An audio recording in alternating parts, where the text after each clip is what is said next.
Hi, and welcome to my final capstone. I'm so excited that I made it here, and I have the opportunity to discuss with you all that are listening and watching this video a little bit about my capstone and about myself.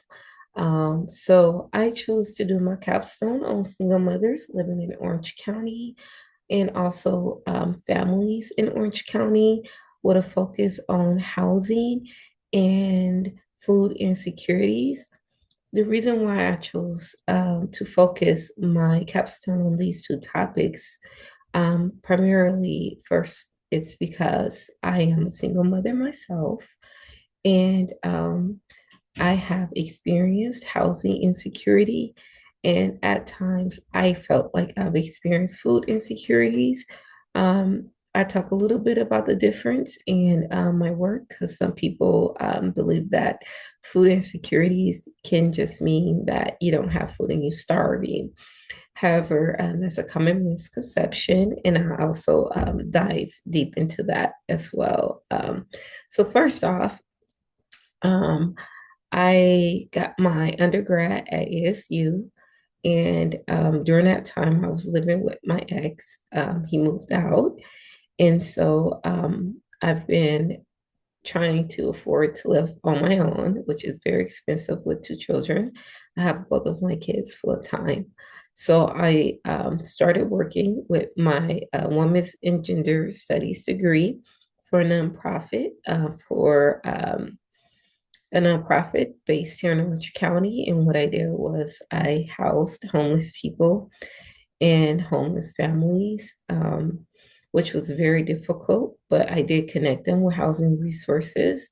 If you read through a part of my e-portfolio, you'll see that I mentioned terms like rapid rehousing. Rapid rehousing is a program that helps people pay for their rent. It can be anywhere from 1 to 3 up to 6 with an extension of a year. So, rapid rehousing will pay your rent for those months that I've mentioned. And after that, you'll be responsible for paying your own rent. The problem that I've experienced with rapid rehousing with clients is once the rapid rehousing ends, clients are unable to sustain themselves and pay their rent on their own without that subsidy. However, rent still increases, and the pay wage has kind of stayed the same with a slight increase within these years. I believe the current minimum wage here in California is 16.50, um, with your average one bedroom $2,000 a month here in Orange County, just to give you an idea. In addition to that, also we have Section 8. Most people know about it through that term Section 8, which is technically called a voucher or housing voucher. Housing voucher is a government subsidy through the HUD program. HUD pays a large portion of your rent, and you pay 30% based of your income. This voucher has known to be sustainable. However, the problem with vouchers is they aren't available to everyone, and the voucher is becoming more and more limited. Um, and lastly, I found that working in helping homeless people, homeless families get into permanent housing, they struggle to maintain it. There's various reasons systematically. For an example, no degree to get a higher paying job, single family household where the mother is the head of the household and she's responsible, or drug addiction, where someone is unable to sustain their living due to their drug addiction being their main priority. Um, Lastly, I wanted to dive into food insecurity. So I work for Second Harvest Food Bank here in Orange County. So a food bank and a food pantry is completely different. A food pantry, it distributes the food. Food banks provide food to the food pantries. So After school programs, we provide food. We have huge trucks that take it to after school programs. We also provide food to food pantries and they distribute it to the communities. We also provide food to colleges. A lot of universities, UC Irvine also has a food pantry that we give food to so they can distribute it to college students. And we also have a senior program where we have a trailer called Park and Market, and it drives throughout Orange County to certain residents. That's for affordable housing for seniors. And it stops and it's there for about 2 hours so seniors can come and shop and get their food. So there's a difference. Also, food insecurities. It doesn't mean you don't have access to food. Food insecurities can be where you don't have access to healthy food. So there's a common misconception that if you see an obese person, that oh well they might have food. Well, no, that's an indicator that they may have high food insecurity because they can only afford fast food and they don't have access to expensive food like organics, whole foods, things of that manner. So I just wanted to clarify those two things as I didn't dive deep into that in my e-portfolio, as I did touch on these topics. However, that was a something that was not touched on.